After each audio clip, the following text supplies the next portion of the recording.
संतों, भक्तों, सतियों, जतियों, वीर वीरांगनाओं की धरती राजस्थान जोधपुर से संत कृपाराम कारामजी राम। साथियों, श्रोताओं, भागवत कथा, राम कथा, शिव कथा, नैनीबाई का माहिरा आदि कथाओं के माध्यम से तो मैं आपसे मिलता ही हूं, पर आज मिलने का विषय कुछ और है।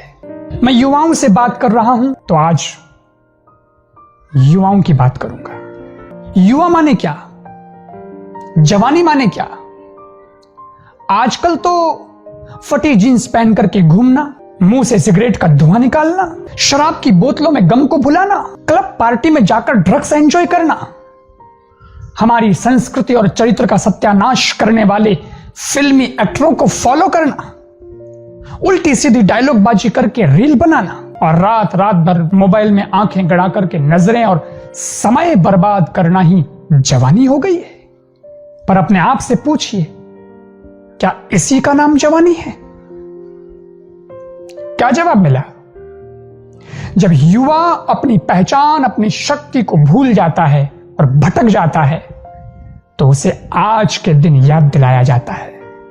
जी हां, आज राष्ट्रीय युवा दिवस है और यह किसी फिल्मी एक्टर की स्मृति में नहीं, बल्कि आज ही के दिन सन 1863 में कलकत्ता में माता भुवनेश्वरी देवी की कोख से जन्मे, पिता विश्वनाथ दत्त के साये में पले, श्री रामकृष्ण परमहंस के आशीर्वाद में खिले युवा ऊर्जावान स्वामी विवेकानंद जी के स्मृति में मनाया जाता है।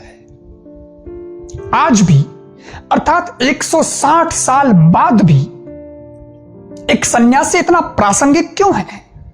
क्योंकि उसी ने युवा होने का सही अर्थ बतलाया था। फौज में जब कहा जाता है पीछे मुड़, तो पीछे मुड़ते ही प्रथम व्यक्ति अंतिम और अंतिम व्यक्ति प्रथम हो जाता है। इसीलिए उन्होंने कहा था कि कभी अभिमान मत करना।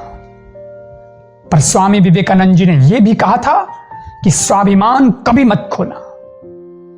उन्होंने कहा था, जो कुछ भी तुम्हें कमजोर बनाता है, शारीरिक रूप से, मानसिक रूप से, बौद्धिक रूप से, उसे जहर की तरह त्याग दो। उन्होंने कहा था, उठो मेरे शेरों और इस भ्रम को मिटा दो कि तुम निर्बल हो। नहीं, बल्कि तुम एक अमर आत्मा हो, तुम स्वच्छंद जीव हो, तुम धन्य हो, तुम सनातन हो। खड़े हो जाओ, हिम्मतवान बनो, ताकतवर बन जाओ, सारी जवाबदारियों को अपने सर पर ओढ़ लो और समझो कि अपनी नसीब के रचयिता तुम स्वयं हो। दुनिया में सबसे बड़ा पाप है अपने आप को कमजोर समझना। उन्होंने तो कहा था कि ब्रह्मांड की सारी शक्तियां पहले से हमारी है, पर वो हम ही हैं जो अपनी आंखों पर हाथ रख लेते हैं और रोते रहते हैं कि अंधकार बहुत है। मेहनती बनो, अपनी आंखें खोलो। पसीने की स्याही से लिखे पन्ने कभी कोरे नहीं रहते, और जो करते हैं जी जान से मेहनत, उनके सपने अधूरे नहीं रहते। कभी निराश नहीं होना, खड़े हो तो पेड़ की तरह और गिरो तो बीज की तरह, ताकि दोबारा उग कर उसी मकसद के लिए फिर से जंग कर सको। और उन्होंने यह भी कहा था, जो अपने ऊपर भरोसा नहीं करता, वो ईश्वर पर भी भरोसा नहीं कर सकता। चरित्र निर्माण की शिक्षा दी थी स्वामी जी ने। उनका कहना था, फूलों का सार इत्र है और जीवन का सार चरित्र है। सन 1893 में अमेरिका के शिकागो में विश्व धर्म महासभा का आयोजन हुआ। उसमें भारत का प्रतिनिधित्व स्वामी जी ने किया था। पहले तो उनको बोलने का समय नहीं दिया गया। वहां के लोगों ने सोचा, ये सन्यासी क्या बोलेगा, मजाक उड़ाया था। लेकिन स्वामी जी ने एक जगह कहा है कि पहले हर अच्छी बात का मजाक बनता है, फिर उसका विरोध होता है और अंत में उसे ही दुनिया के द्वारा स्वीकार कर लिया जाता है। तो उनका भी मजाक तो उड़ा और अंत में 2 मिनट का समय दिया गया, मात्र 2 मिनट का समय। लेकिन 2 मिनट में उन्होंने जो किया, अभी तो मात्र संबोधन के 5 शब्द ही बोले थे और अमेरिका उनका कायल हो गया। पूर्व वक्ताओं में से जो कोई नहीं कर सका वो उन्होंने कर दिखाया। 5 शब्द क्या थे मालूम है? उन्होंने कहा था, sisters and brothers of America. इतना बोलना हुआ और 2 मिनट तक तो तालियां ही बजती रही। Sisters and brothers of America.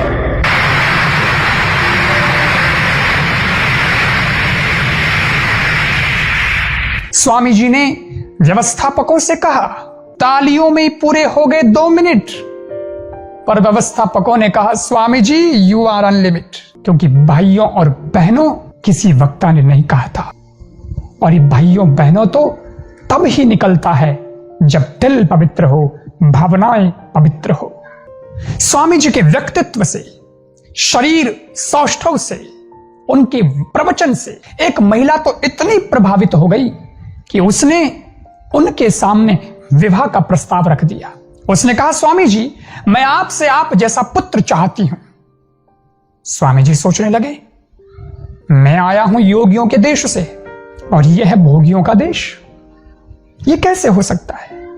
उन्होंने सोचा, अरे मैं तो त्रिभुवन गुरु त्रिलोचनधारी शंकर के देश से आया हूं, जो स्वयं कामारी हैं, अपने तीसरे नेत्र से जिन्होंने काम को भस्म कर दिया था।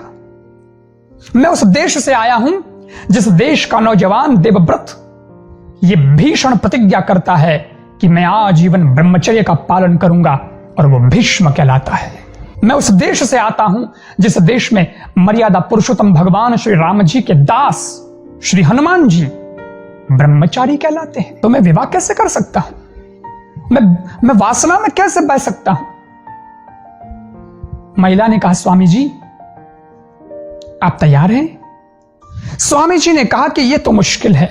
उसने कहा, मुश्किल ही तो है, असंभव तो नहीं। स्वामी जी ने कहा, बिल्कुल नहीं। तो महिला को लगा ये मुझसे विवाह करने को तैयार हो चुके हैं। पर स्वामी जी ने कहा, आप मुझसे मेरे जैसा पुत्र चाहती हैं? हो तो सकता है, पर वैसे नहीं। ऐसे कैसे? स्वामी जी बोले, लोचन 3 धारी हैं, काम जिससे कपाता है, जाह्नवी जननी जिसकी जो पितामह भीष्म कहता है। उपासक राम का हूं, काम का मैं हो नहीं सकता। उपासक राम का हूं, काम का मैं हो नहीं सकता। आज से पुत्र तेरा हूं और तू मेरी माता है। स्वामी जी ने कहा, इसके लिए विवाह करने की क्या जरूरत है? आज से मैं ही तुम्हारा पुत्र हूं और तू मेरी माता है। इसे कहते हैं राष्ट्रीय चरित्र। ये चरित्र निर्माण की शिक्षा स्वामी विवेकानंद जी ने दी थी। युवा मित्रों, अगर तुम भारतीय होने का गौरव प्राप्त करना चाहते हो तो इन्हें फॉलो करिए, इन्हें पढ़िए, महापुरुषों को, देशभक्तों को पढ़िए। यही हमारी दौलत है। इसी से भारत जिंदा है और रहेगा। वरना तो एक समय था जब यूनानी सेना के रण प्रयाण के दर्प से पूरा संसार कांप उठता था, पर आज वह कहां है? आज तो उसका कोई चिन्ह मात्र भी दिखाई नहीं देता। यूनान देश का गौरव आज अस्त हो गया है। एक समय था जब प्रत्येक पार्थिव भोग्य वस्तु के ऊपर रोम की सेनांकित विजय पताका फहराया करती थी। रोमन लोग सर्वत्र जाते और मानव जाति पर प्रभुत्व प्राप्त करते थे। रोम के नाम से पृथ्वी कांप उठती थी। पर आज रोम का कैपिटल एंड पहाड़ एक भग्नावशेष का ढूंढ मात्र रह गया है। जहां कभी सीजर राज्य करता था, वहां आज मकड़ी जाल बुनती है। और इसी प्रकार कितने ही समान वैभवशाली राष्ट्र उठे और गिरे। विजयोल्लास और भावावेशपूर्ण प्रभुत्व का कुछ काल तक कलुषित राष्ट्र जीवन बिताकर सागर के तरंगों की तरह उठकर फिर से गिर गए। पर भारत जिंदा है। क्यों? यूनान ओ मिस्र और रूमा सब मिट गए जहां से, अब तक मगर है बाकी नामो निशा हमारा। कुछ बात है कि हस्ती मिटती नहीं हमारी, सदियों राह है दुश्मन दौरे जमा हमारा। कुछ तो बात है भारत में। क्या है वो बात?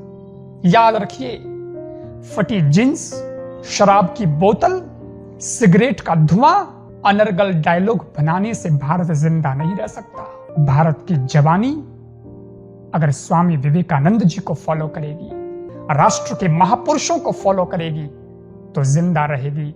और जिस दिन भारत की जवानी जिंदा रहेगी तो भारत निश्चित रूप से जिंदा रहेगा। आप सबने मुझे सुना, इस पर चिंतन करिएगा।